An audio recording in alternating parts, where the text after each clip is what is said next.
But people won't. People won't know. People, they don't know any better anyway. Then I can upload this.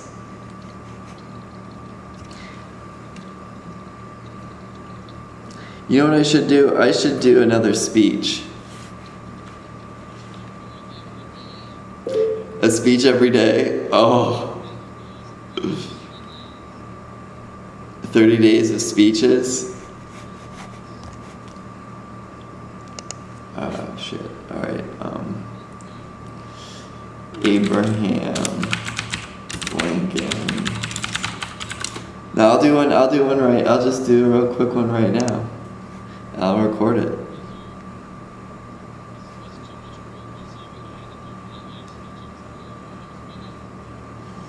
It's because I got dressed. I look amazing right now from the angle that. So this is the angle that the camera's at, basically like that.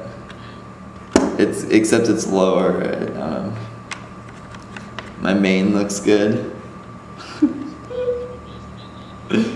I haven't measured my mane lately.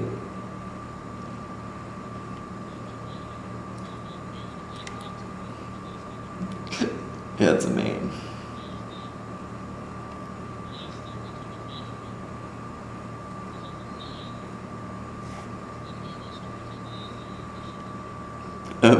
Beard length measurement every month.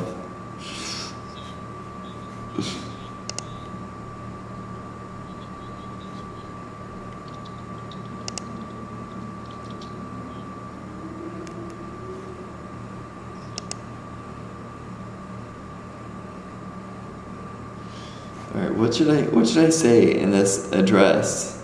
Oh, you know what I should do? I should do a synopsis of Judge Sweeney's recent court filings.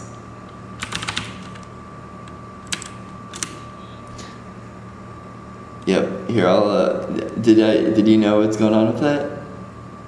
Nobody does. Apparently I'm the only one that actually reads court filings.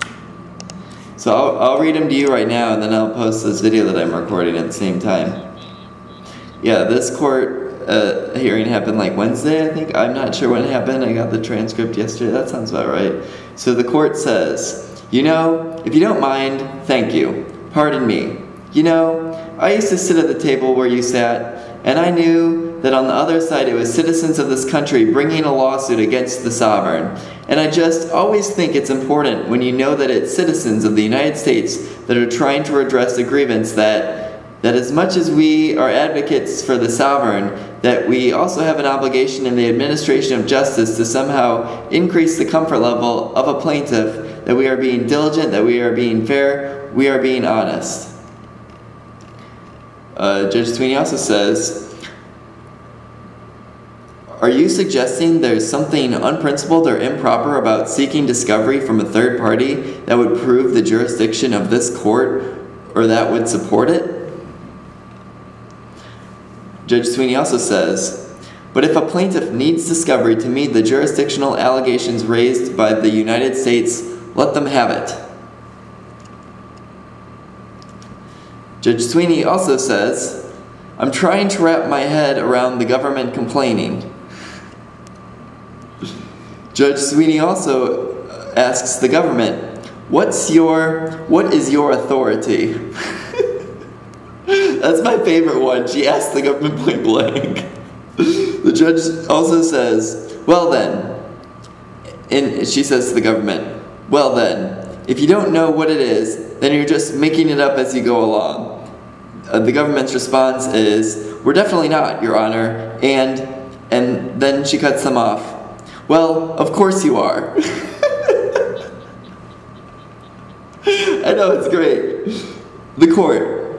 Well, is there, and this is an instance of the court cutting them off. Well, is there something? And then the government says, and I would say, Your Honor, and then the court says, in that declaration that stands that they will not, that they would refrain from seeking discovery from a third party, then the government says, no, Your Honor. And again, the court says, okay, well, that's, okay, fine. And then they say, the government says, you can't. And then the court says, thank you. There's thank you.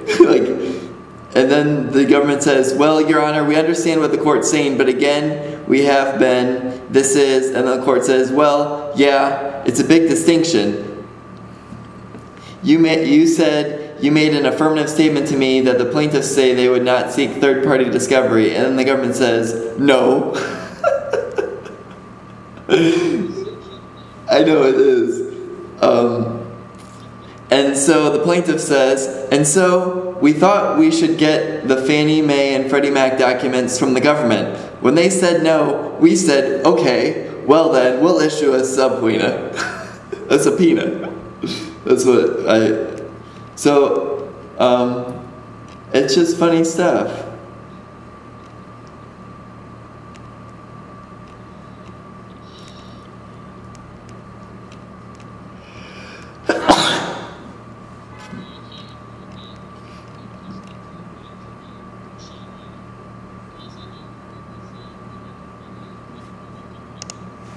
No.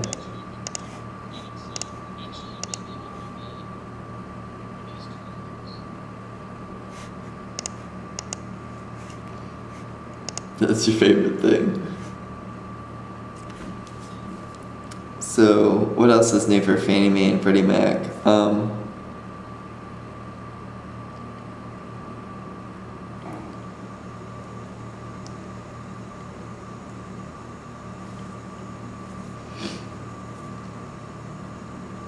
Oh yeah, some organization decided that they were going to pay him like $2.6 billion for defrauding them during the crisis. It's one of the others. All of the banks have been doing it. It's like the greatest thing ever. The government came in and they bailed out a company that didn't need to be bailed out.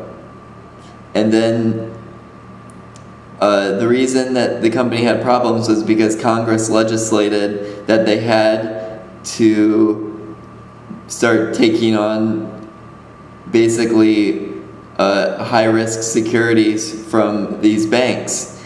And then the banks, in order to do that, basically gave them loans under terms that weren't actually under the terms that the banks were claiming they were under. They purposely miscategorized loans, and that's what these lawsuits are all about.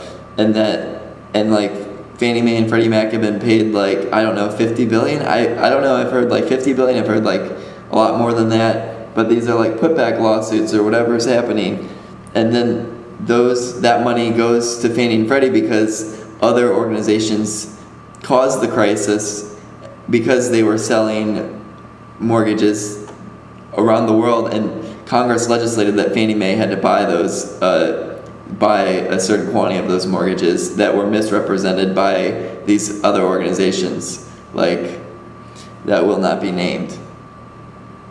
So, and then there's another one. I think there's another $7.7 billion that's going to get paid, like, later this year. Like, these are no small amounts. These are, like, billions of dollars that all of the banks that you're familiar with as, like, large public banks are forced to pay Fannie Mae and Freddie Mac for misrepresenting loans that they sold them. So basically everybody did wrong to Fannie Mae and Freddie Mac. And like, the reason that they were allegedly forced to borrow so much was because the government intervened and forced them to write down all of their assets temporarily. They wrote them back up like 3 or 4 years later, and so they were forced to write stuff down that then they wrote back up, and then they're forced to pay interest on the difference even though no money was exchanged or borrowed. It was like an accounting, it's just accounting stuff. I mean, it's different if you actually loan somebody money, but just making accounting adjustments and charging them interest on accounting changes over a period of time, is that legal?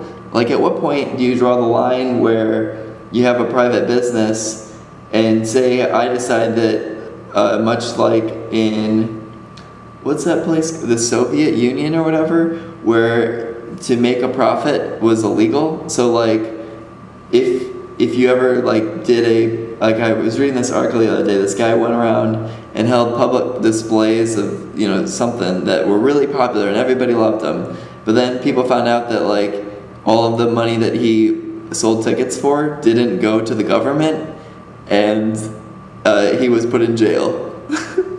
Like this guy went around Russia, held public displays, charged money, and he was then put in jail because all that money that he sold tickets for wasn't given immediately to the government. As if like only, I mean, in America we call those profits, but for Fannie Mae and Freddie Mac, we call those usurious home ownership taxes. That's what we call them. Because not only that, we call it expropriation of private property rights, both of which are the same thing. But anytime you expropriate any right and you are the government, what you effectively are doing is instituting a tax on freedom, or in this case, home ownership. So because they're charging people more, they're effectively charging people a fee to own their home in America that goes above and beyond what like your standard land taxes are. Like this is a hidden one, and they only charge those people who don't already fully own their home. This is a cost on owning your home, but like you can't afford it. So it's like a tax only on the poor people. Like the rich people that own all their homes just cash and don't have a mortgage on their homes don't pay this tax. Like this is specifically a tax on poor, hardworking Americans that live in America. It is like if you have to have a mortgage on your home, you pay this tax because that's what they said. And the U.S. Treasury entered into an agreement with their prior employer to with their prior employee who had then taken charge of another organization to take 2013's most profitable company in the world and make it all of its profits no longer exist. Anything that it made is now a tax. And what they were doing was providing a service that allowed people to afford homes cheaper. But now what this has become is it's become a formal tax on people that can't afford to own a home in America, that value home ownership enough to buy one with a mortgage. And that is why I'm here. That is why I am communicating that it's not about me. I don't need to own a home. I don't need to own. I already own enough of my time where it's like I can do whatever I want, and I absolutely do whatever I want, whenever I want to, and usually it's whoever I want.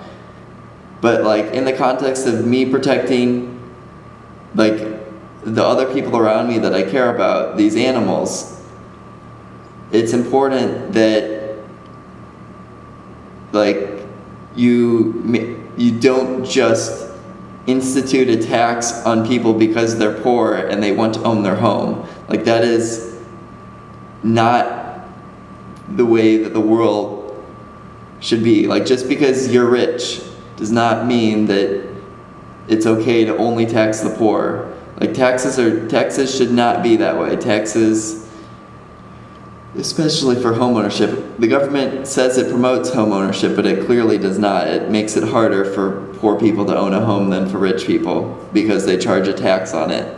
You will pay more on an annual basis because of that. It's like 0.5% of your home is now taxed because you're poor. The rich people don't pay that.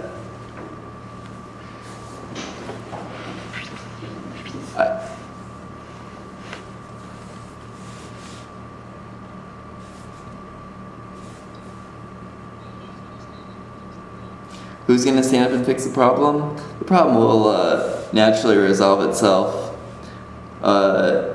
There are lawsuits in the Federal Court of Claims, which is the court that adjudicates government's takings claims. And so therefore the only defendant in this court is the U.S. government, and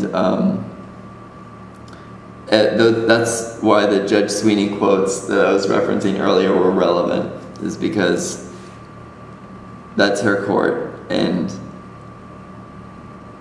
it's clear if you read the court transcripts that there is basically no reason to believe that this tax on poor Americans will continue. But there was a let's see, joined at the hip. Court transcript. Yeah, here we go.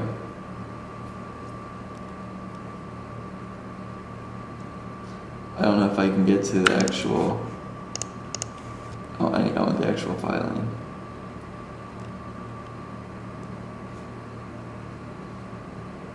Okay, so the court says in, I think, June 14th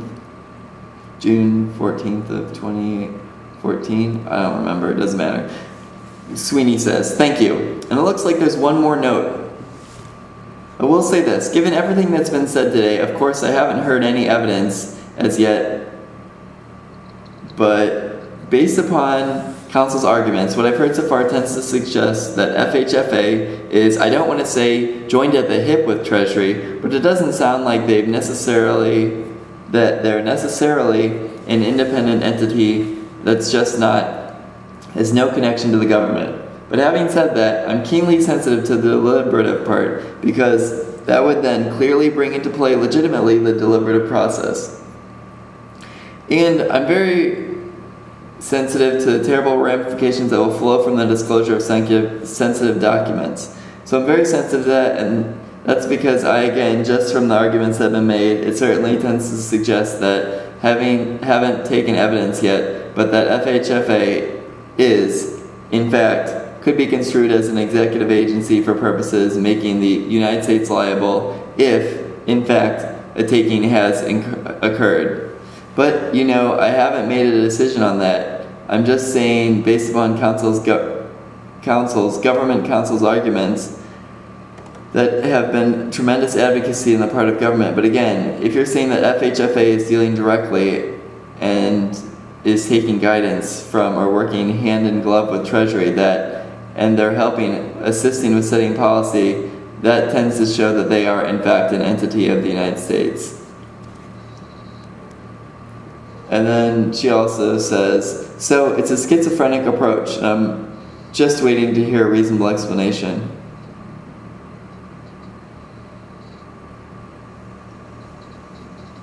And she also says, so it seems to me the government is trying to have it both ways, and so I don't accept that argument.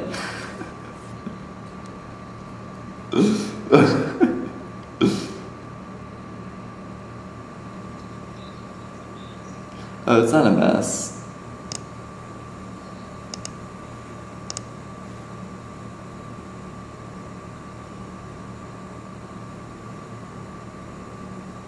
It is very...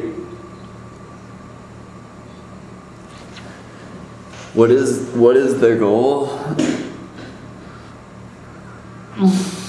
Reform. They just need time to reform. They're gonna, I think if they have enough time, they'll finish the common securitization platform. And then with that, I mean, the quality...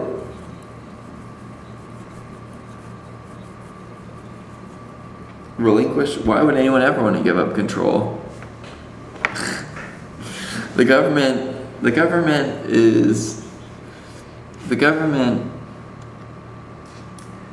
by instinct only grows. Like, it only spends more, it only grows, it only... Like, when's the last time you don't frequently hear of like, oh yeah, the government shrank this year, there's less regulation.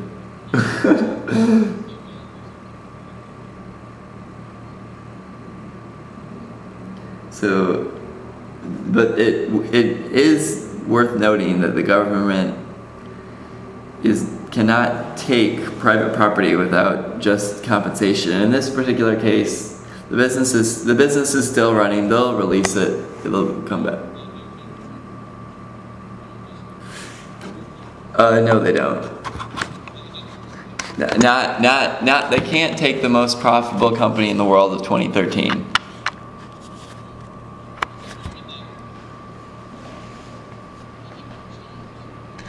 Oh, sure. But those are just people's homes.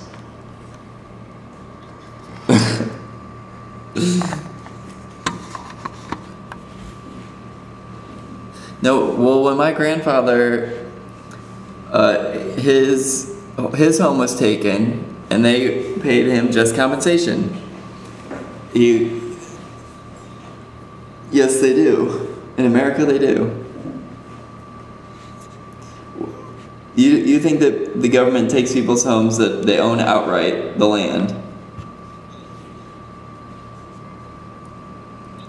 Who?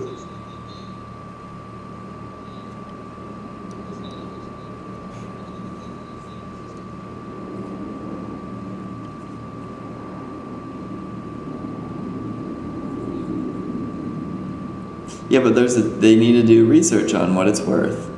They can take stuff, but they have to pay you like an independent assessment of what it's worth.